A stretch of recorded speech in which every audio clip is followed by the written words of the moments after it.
Hello everyone, kali ini kita akan belajar bahasa Inggris bersama saya, Memi Yurni.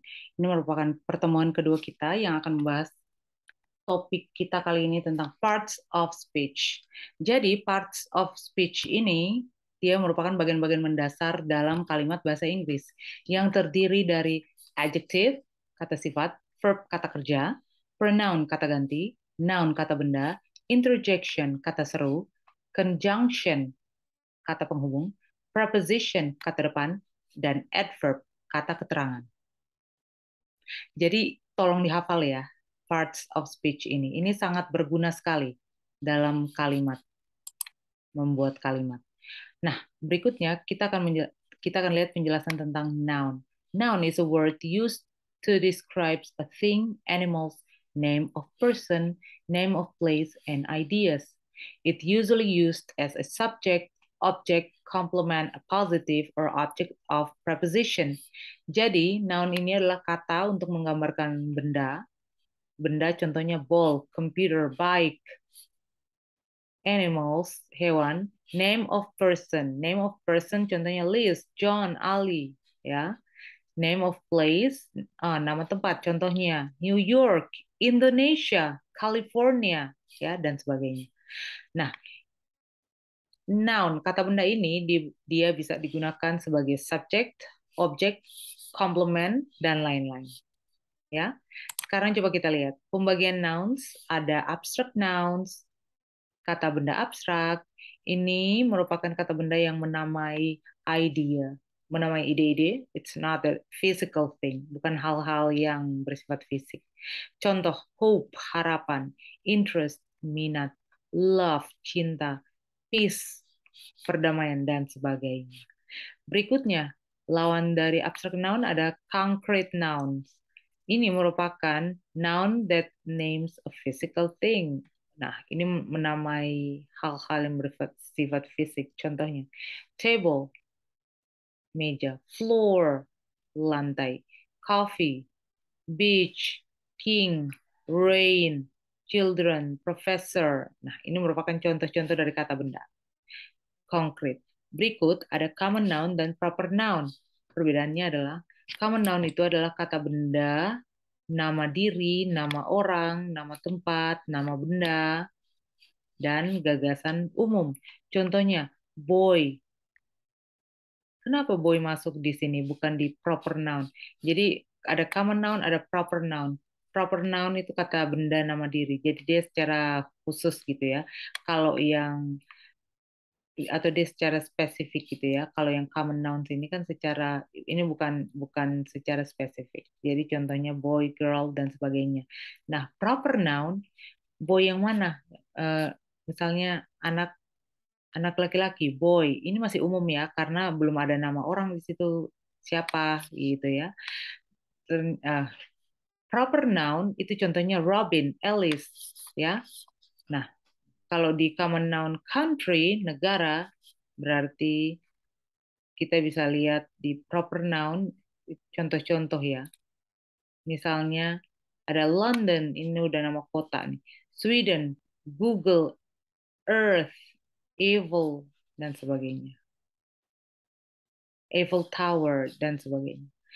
Nah, kita lihat common noun itu terdiri dari misalnya boy, anak laki-laki, girl, ya, city, dan sebagainya. Ini masuk dalam common noun. Dia lebih bersifat umum ya, atau tidak spesifik. Nah, berikut ada countable dan uncountable noun. Countable nouns itu kata benda yang bisa dihitung. Contohnya face, chair, hat, dan sebagainya. Ya. Nah, sedangkan uncountable noun, kata benda yang tidak dapat dihitung, contohnya furniture, perabot rumah tangga, itu di dalamnya terdiri dari ada meja, kursi, dan sebagainya. Nah, ini tidak, jadi furniture itu dianggap tidak bisa dihitung karena banyak ya. Ada advice, nasihat, mail, surat, dan sebagainya. Nah, untuk lebih memperdalam pemahaman, saya akan kasih exercise. Coba semuanya lihat, nomor 1 sampai 5, mana yang masuk kata mana yang masuk dalam kategori nouns atau kata benda? Kita lihat nomor 1. Each of the programs was taped. Tiap program direkam. Oke, kira-kira apa? Nah, kita lanjut. Rachel is an heiress to a large fortune. Rachel adalah pewaris bagi kekayaan yang banyak, pewaris kekayaan yang banyak ya. This other lives with her husband. There is a room for everybody to sit down. There are a lot of chairs. George is unemployed. He's looking for a job. Ya, coba semuanya lihat mana yang masuk di dalam kata benda. Ya, each of the programs was taped.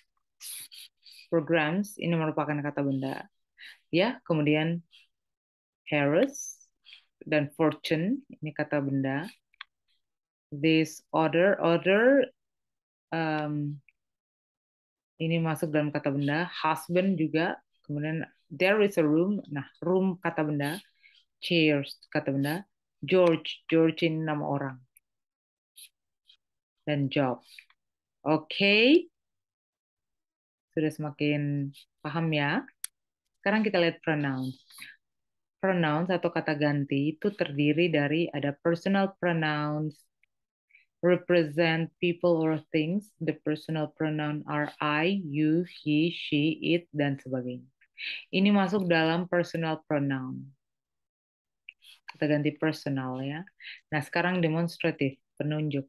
Kata ganti demonstratif ini dia point to things. Dia merujuk pada benda-benda. Contohnya, this, that, these, those. This ini, that itu, these ini lebih bersifat jamak, dan those itu lebih bersifat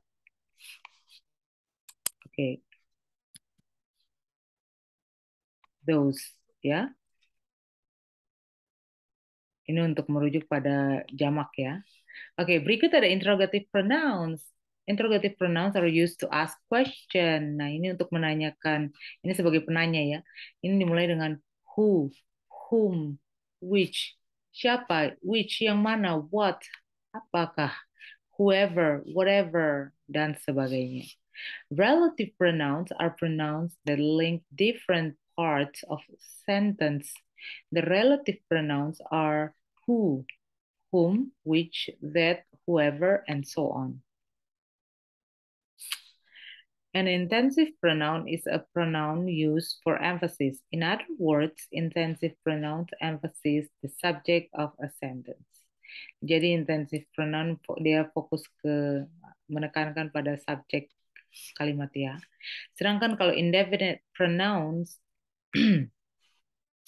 are pronouns that do not refer to any specific person or a thing. Contohnya anything, everybody, another, each, few, many, dan sebagainya.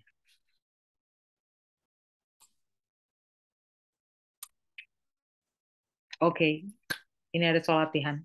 Coba semuanya lihat. They have been training at this site. Number 2, we can do this by ourselves. Number 3, I'm sitting on the sofa.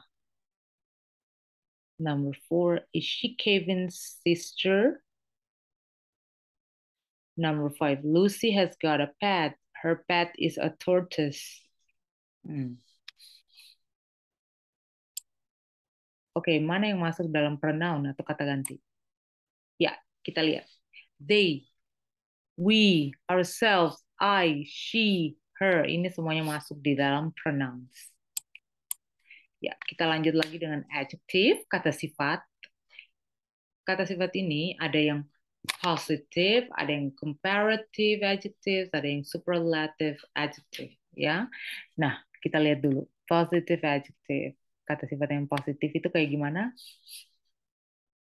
Contohnya big, small, large, tiny, enormous, little, dan sebagainya.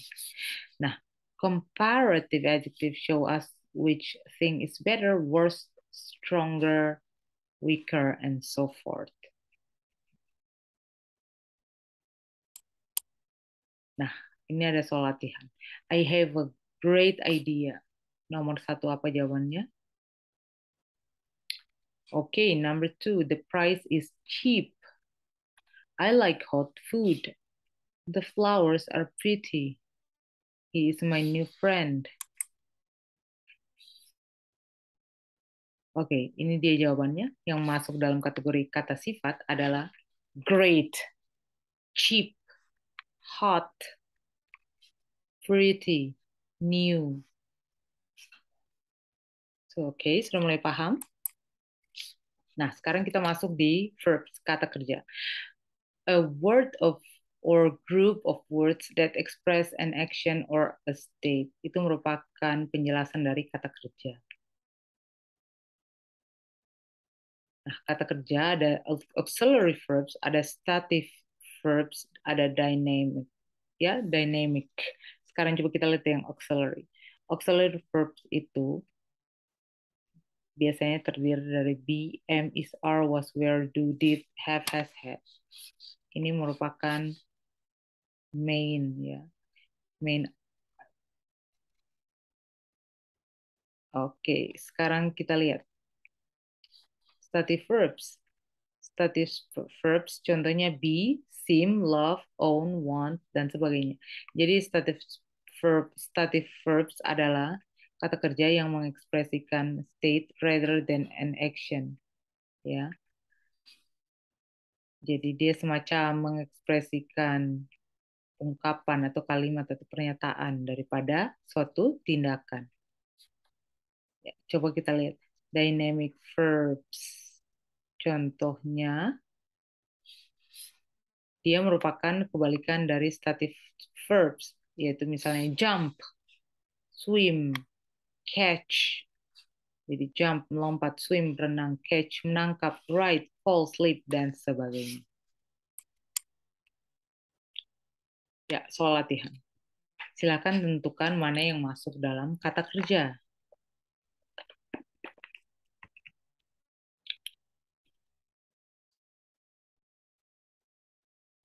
Ya, number 1, number 2, number 3, number 4, number 5.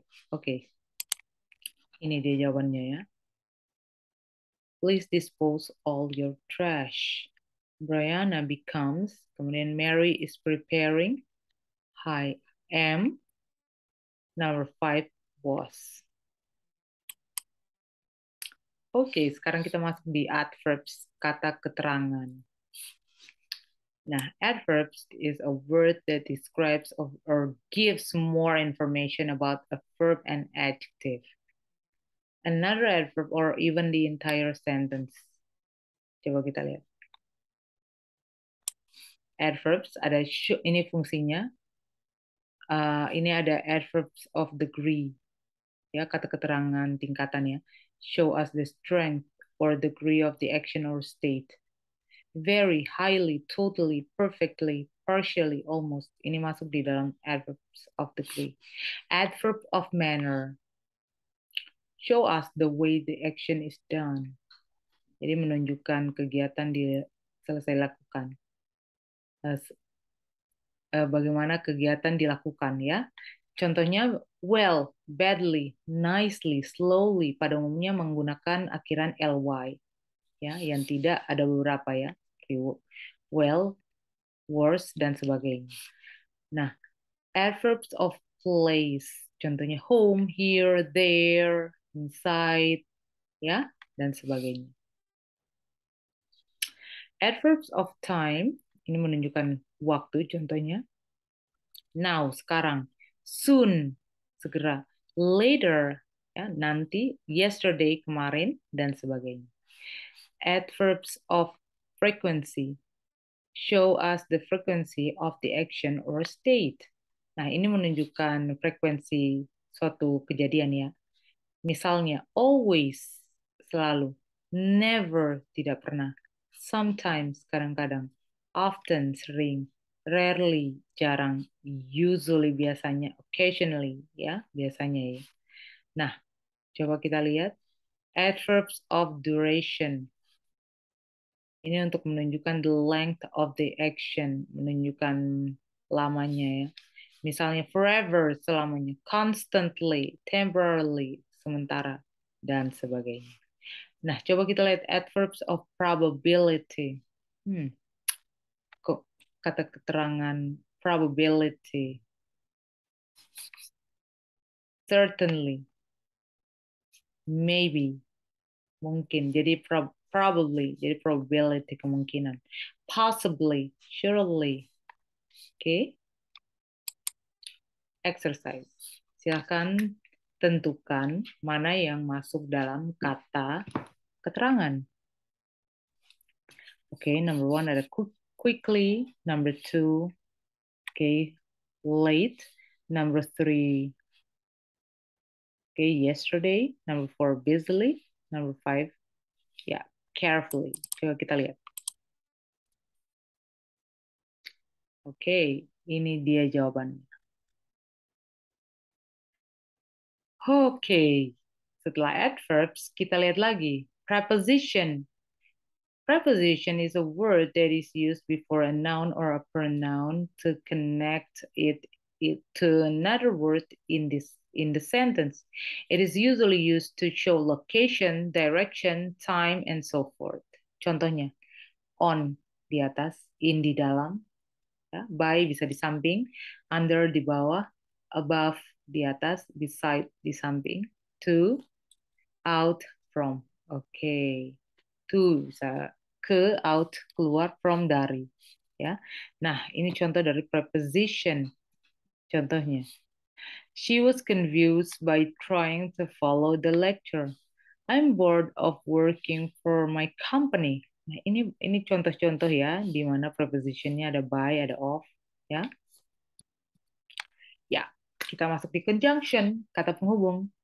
Ini adalah a word that joins parts of a sentence together. Jadi kata penghubung itu adalah kata yang menghubungkan bagian-bagian kalimat ya bersama-sama.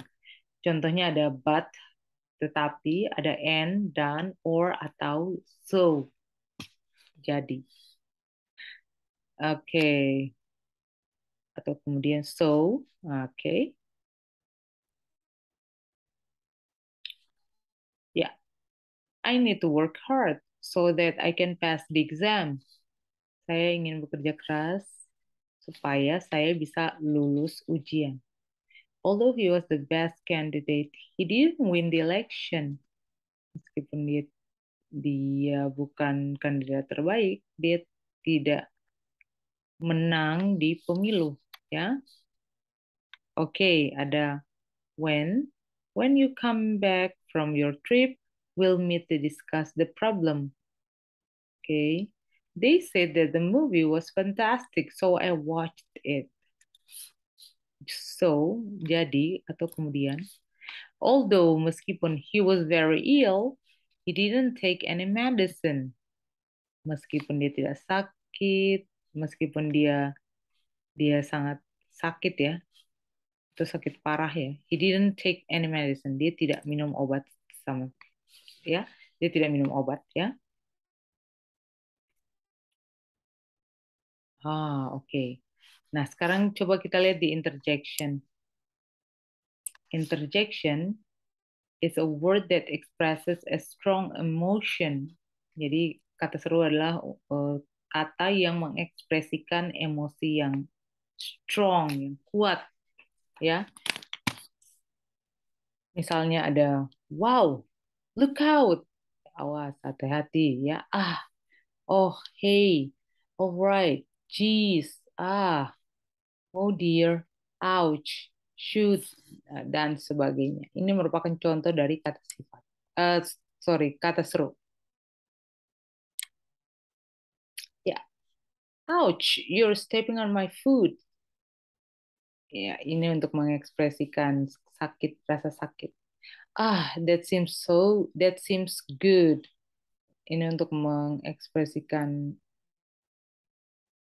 ya,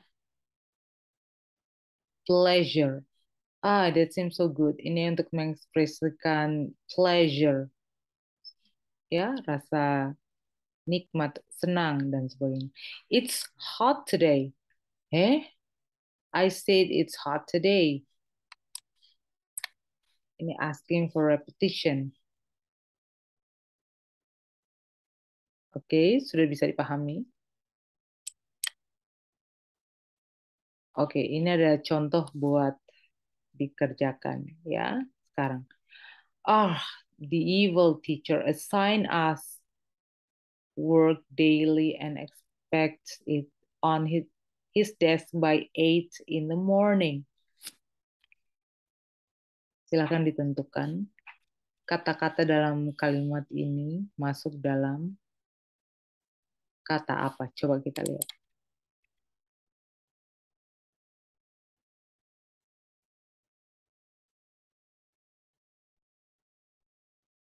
Ya, the evil teacher.